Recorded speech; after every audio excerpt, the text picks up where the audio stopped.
Hello, and welcome to today's lesson. For this lesson, I'd like for you to have a piece of paper and a pencil handy. There will be a few different points in our lesson where I will ask you to jot down your thoughts or answer questions. Are you ready? Then let's begin. Today we're going to take a closer look at the rubric that you will be using to evaluate your persuasive essay and those of your peers. The rubric acts as a great assessment tool, but it can also help you to organize your thoughts and have a better understanding about what to include in your persuasive essay. Let's take a look at the objectives for today. We'll start by breaking down the rubric and take a closer look at each category. We'll identify key elements of a well-written persuasive essay. We'll talk about a few writing tips to remember along the way, and lastly, we'll go through some examples of persuasive writing and evaluate them together. This will help you think about what great writing looks like and will also help you as you work to evaluate and provide feedback on the essay of your peers. Here's the rubric you'll be using.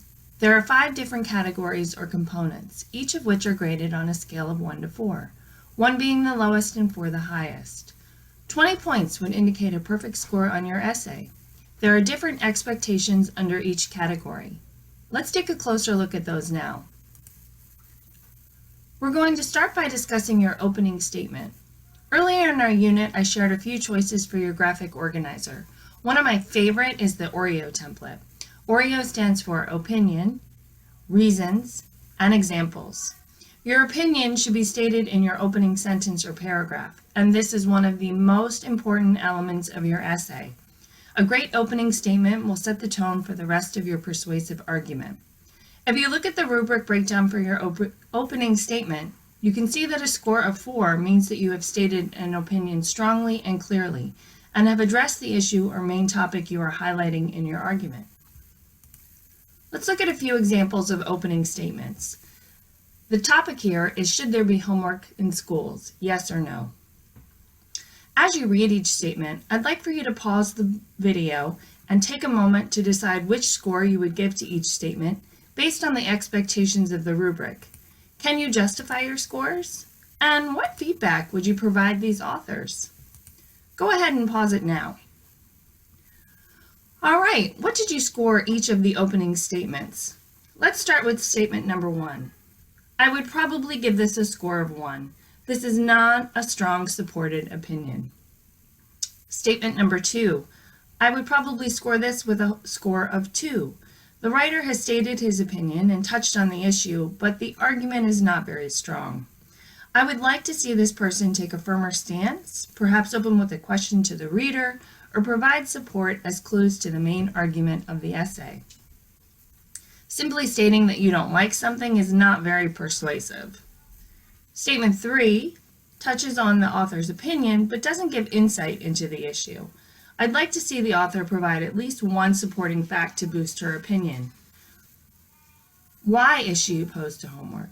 Again, just stating your opinion is not enough here. Try to draw your reader in.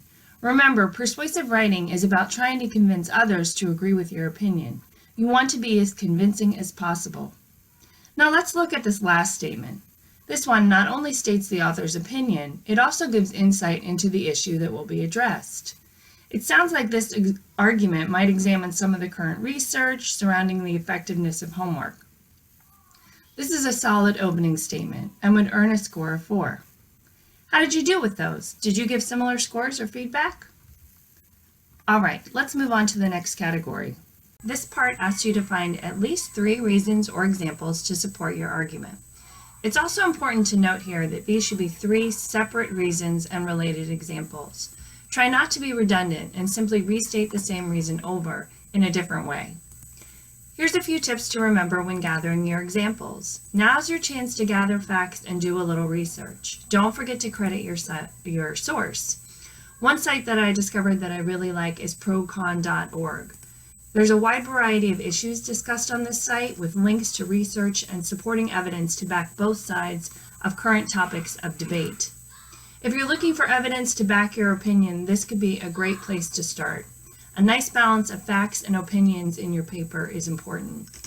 Here's a current issue on school uniforms. If you take a look here, there's facts to support your opinion on both sides of the argument. This would be a great place to start for research.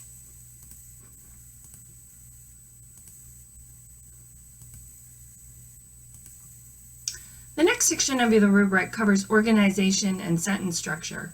Your persuasive essay should include at least 3 to 4 paragraphs, your opening statement, and a paragraph for each supporting reason or example. And try to vary your sentences. Sentence variety is important. Avoid saying I feel over and over. Your reader is going to feel bored. I'm including a link here and on this week's Padlet wall with a link to a site on scholastic.com. Here you can find a few great sentence starters and transition words to help you with sentence variety. If you look, there's some great ideas for introductory words and phrases. This will help you start your opening statement. Transitions, if you need some help moving from between paragraphs. And opinion clues. These are strong statements to help share your opinion regarding your argument. You can also use your Oreo organizer for helping you to develop your paragraphs. Start with your opening statement, that could be your first paragraph, and then each reason and supporting example could also be its own paragraph. All right, the next part of your rubric is related to overall organization and regards making sure to use proper writing mechanics. Tips here include just using a simple spelling check and making sure there are complete sentences in your paper. My biggest piece of advice regarding this section is just to reread your essay, please, several times. This is one of the best ways to catch errors or identify sentences that are unclear. The last part of your rubric asks you to think about your concluding statement. Your conclusion is more than just restating your opinion verbatim. Your conclusion should be a final wrap-up or a summary of your main points. I'm including a link here to a great article on how to develop your concluding paragraph. There's a lot of tips on here that should help write a great conclusion. Remember to summarize your opinion and highlight an overview of your key arguments. This is a chance to show that you have actually really proved your point. All right, now let's put what we've learned into practice. We're going to examine 2 different persuasive writing samples. I'd like for you to pause the video after you read and try to score the writing in each of the 5 areas. I'd also like for you to try to justify your scores and provide feedback.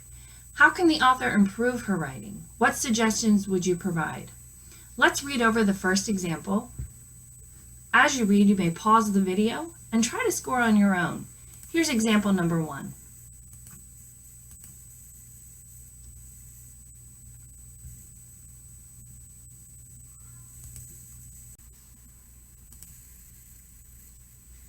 Now let's break down the writing using the rubric and see if we can provide feedback to this author. For the opening statement, I've given a score of 1. Here, the author has addressed the issue but fails to make a strong opinion. To be effective, the author really needs to take a stronger stance and provide a factual basis for the argument. For supporting reasons, I've given a score of 2. There is a reason shared here, but there is a clear lack of research. There are no statistics, facts, or support from outside sources to back up the author's opinion. Format and organization, I've scored a 2. There is a little sentence variation, but the paragraphs are jumbled.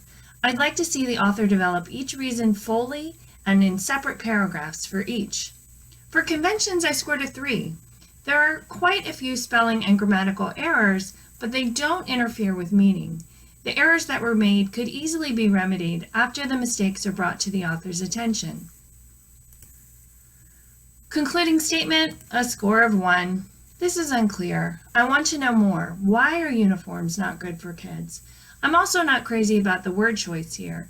We are talking about students and not just kids. So how did you do? Did you rate the essay with similar scores? Did you provide similar feedback? Were there differences in how we've looked at this essay or thought about things? Let's look at another example. Again, pause the video and read thoroughly. There are 2 slides for this writing. Evaluate the writing using the rubric and try to provide feedback for the author. Let's look at slide number 1. You may pause the video here and take a moment to read the essay thoroughly.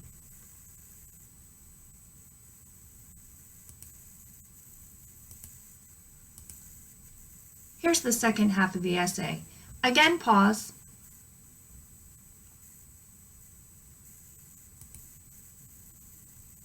All right, are you ready to evaluate the essay and provide feedback?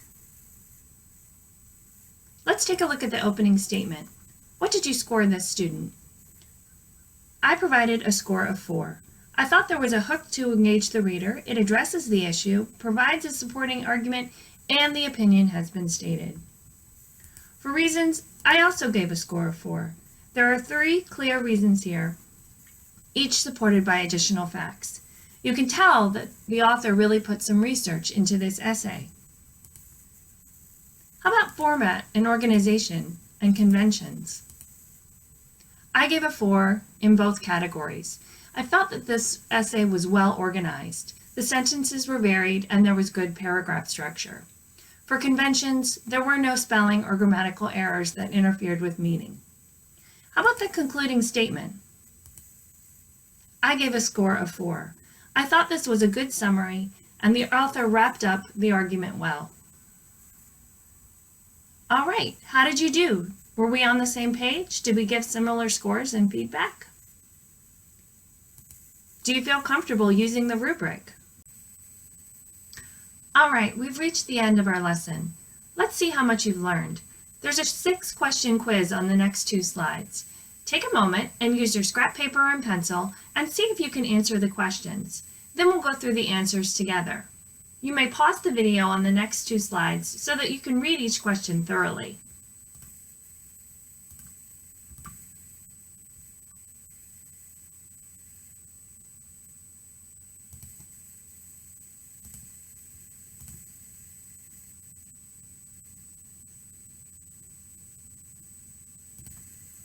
All right, let's go through your answers and see how you did.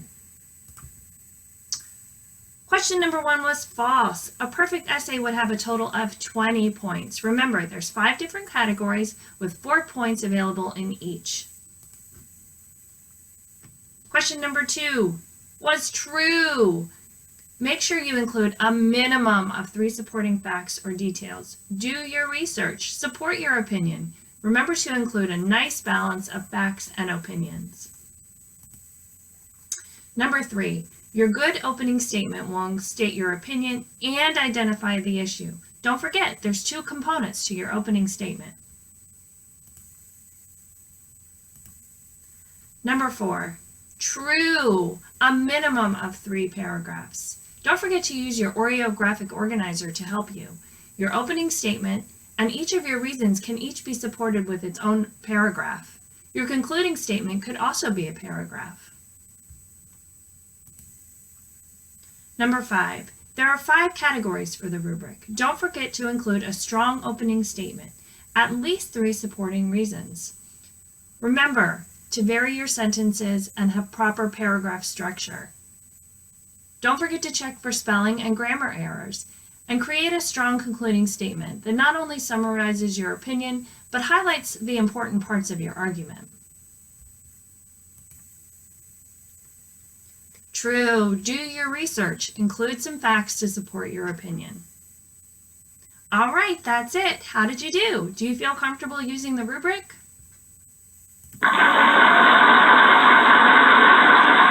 If you still have questions or comments, join me on the message board. Great job!